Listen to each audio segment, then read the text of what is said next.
over the past 15 years, she's been a regular part of your musical diet.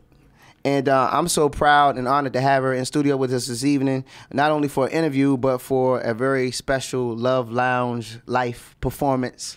Ladies and gentlemen, representing the Chi-Town, give it up for Syleena Johnson in the building. Welcome, welcome, welcome.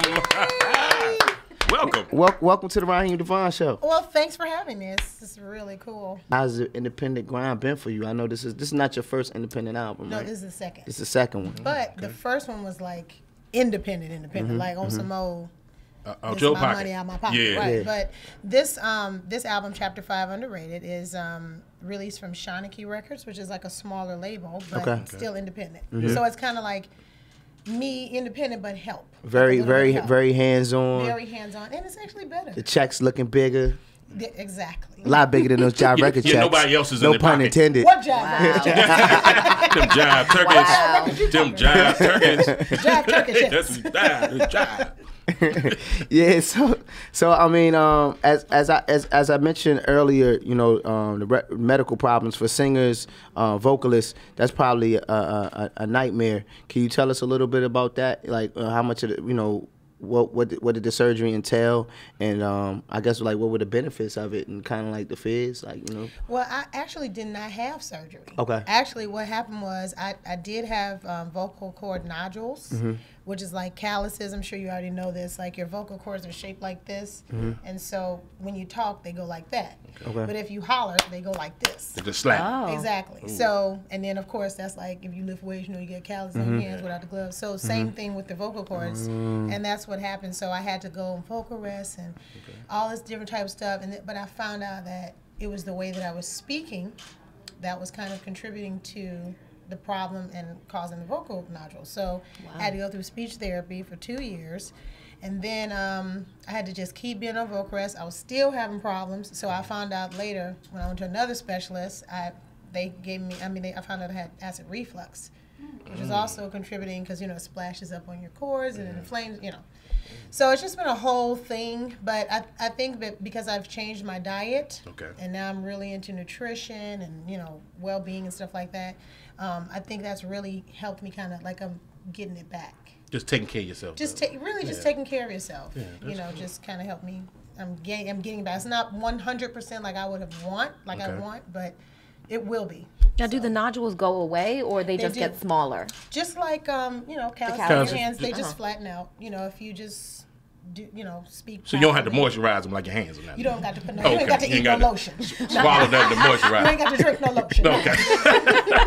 Okay. Your debut album, when your first album came out? What? The one on Jive came out in 2001. 2001. May 15th. Now this was the album with legend Buddy Guy. That was with Buddy Guy. R. Kelly was also on this album. He was a producer. Producer of the album. That doesn't happen too often every day. How did that come about? And what was that experience like working with Rob? He only did that one song, like I'm Your Woman, but it was very interesting and humbling because I was 20 years old. You know, I've been still singing since I was 15, you know, recording in the studio since I was 15. So I thought I was too cold. So, and then I'm like, that you want to record with me? Head, you know, it was head twisted, real. whatever. I'm thinking I'm cold. Wow. So I came in the studio like, watch, she gonna think I'm too cold. So you was just so you was just so you probably were sitting around waiting. First of all, just playing back. Actually, I know the process. Look, they tricked me. The first time he tried to act regular when he first meets you. He tried to act right. But then afterwards, you know, he ended up spending the night and stuff. But, you know, but I came in the studio, he showed me the song. You know, I was real trying to act cool, like, okay, you know. And then I sang the song kind of like how I wanted to do it. Yeah. You know, because that's what you do. It's like somebody write a song for you. And then I was, you know, that already was like, writing a song for me. I'm going to need you to do this record. It was so it's like much, making a baby. I need you to. He told Wayne, she got an ego. She got to do it again. After he heard it, her ego was in the song. She got to do it again. So I had to swallow my pride and had to go back into the studio and had to sing every line exactly matched to his. That was so terrible. But at the time, I thought it was, you know, demeaning or whatever. But I learned in life, you know, later on in my music career that it taught me, it made me so much better in the studio. You were being what one would call being produced. To have another great Chicago connection with the great, phenomenal Kanye West on All Falls Down. What was that like? Yeah, how was that? With Ye? You know what? I really liked working with Kanye. He is crazy, like on the genius side. You know, like a bad scientist. Yeah, and not folk. You know, not You know, I've ever been around someone and they're just like not concerned about anything that's going on except their music, like crazy. Like you try and talk to them and they say, and they like. Like that's how they doing you. Like he was kind of and it could have been that he was rushed at that point in time because that day his album, he had like a deadline the next day. Okay. But he was very just like, okay, this is what we gonna do on such and such and such. Like wasn't no jokes in the studio and nothing. No playtime. And then he would go sleep and wake up and listen and go, yeah, okay, let's do such and such, and then leave and go sleep. So we were working on a song called Bullseye, which was on my third album, Chapter 3. Okay. And I was writing it because he left me to do what with the track, and then I was doing it. He'd come in and go, okay, let's work on this, blah blah blah, and then he would leave and go to sleep. So when it was over, we had finished Bullseye. Okay. He was like, Syleena, I need you to just come in and try something. It was like 6 o'clock in the morning, and we went next door, and then he played the I'm telling you all, the real one, you know, Lauryn Hill's version. Yeah. Mm-hmm. And he was like, you know, she won't clear the sample, and I've been trying to find someone to, you know, that can redo the sample, but make it sound like dope. Yeah, but he didn't even say that. He just was like, I'm trying different singers, you know. And so I was like, okay, you know, I'll try it. And so I went in there and I sang it, and they was just in there looking at each other. And then he was like, do something, because I was doing exactly like her, because I was under the impression that, you know, you wanted it just like the song. You know, I'm used to that. And, you know, told off by Robert in 15 seconds. So I didn't want to get told off. I didn't want my ego to come through the song. Wow, another genius from Chicago. Just a little borderline. I don't have an ego. I have no ego. Woody Allen. Yeah. So I went on in there and I did exactly. He was like, just kind of do, you know, what you want to do. And that's when I'm telling you, that was like me. You know, and so then he was like, "Okay, thanks, man, that's hot. Okay, just regular." And I was just like, "Oh, okay." No emotions or nothing. Yeah, and then the next morning it's like, "Okay, so the video is going to be next week, and then you're going to do this, and then you need to be here for this, and then it's going to be the first single, and then you need to." He didn't even tell me like. No, he just told you. Sounds like he didn't even ask you. Yeah, right. Yeah, he like, has a like your funny schedule way. open. Yeah, Kanye is weird. Like, yeah, not you know, it was like his demeanor is very just about like. It's just flat line. Imbalance? Just flat line. Like every time I meet him, I feel like I'm meeting him for the first time. What would you say has been Syleena's biggest challenge in the 6 albums that you put out, being on Jive Records, being indie, being married before?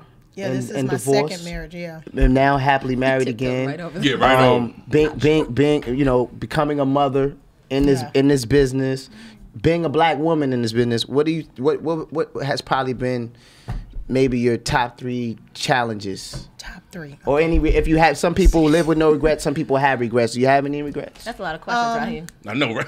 It's a Raheem Devine show. Okay, let me get them in the sections. Yeah, line them all up. Okay, the 3 top challenges. Being a woman is always a challenge in any male-dominated industry. So certain things are not accessible to me, but because my manager's a woman too, it's hard to get things that we need based on professional business when they're looking at you and they say things like, you know, my sister has been told, for example, if you sleep with me, I'll book her. My voice has been one of my biggest things. I don't know, you know, I guess because I can do a lot of different tones and it's hard, that might be cool sometimes, like, but then sometimes it could work against me because people love to be able to identify with they want to put you in a box. Yeah. And it's very difficult to put me in a box, so that has made it difficult for my Jive's marketing team. Not that they tried that hard, but Jive's marketing team and, you know, other marketing avenues. So the tone of my voice, people thought I was 35 when I first came out. I was 20. Yeah. You know, that's a challenge. Okay. And then being tall and full-figured is difficult in this industry because I'm like this they expect me to be this teeny weeny little tiny person, you know, in the pictures, and then I come in the room and I'm like 17 feet tall. Take us through the chapters and what we can expect on the most recent album, and where you feel like the next chapter is headed. Okay, I break down the chapters like this because when I thought of them, when I first started recording, I was going through this real bad relationship. And you know how when you go through bad stuff, it forces you to, and I know this is bad, but it forces you to seek God. You know, when It does, though. That's kind of like why he puts you in situations like that, because so you can seek him. So I used to write these journals entries. I had like this big thick book of all these entries, and that's actually how I wrote chapter. I used I used to stop.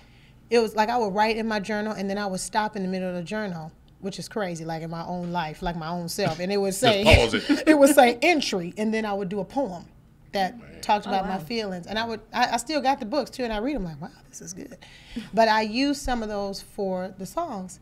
So what I do with the chapters is I feel like my life is never ending. The struggles are never ending, and so I'll always have it's like I'm in a book that never ends. It's kind of like your life in real time. It's like a life. So what I did was I mirrored them with the Bible, because I used to read it a lot to try to get, clarity and strength. Okay. So like chapter 1 is it's called Love, Pain, and Forgiveness. God loved you remember in the beginning of the Bible, well, they don't really talk about this, but they do. He loved the angels. He loved them. They were his closest music. The angels were like the choir. So I think that's how I went with the music. And then the devil angered him.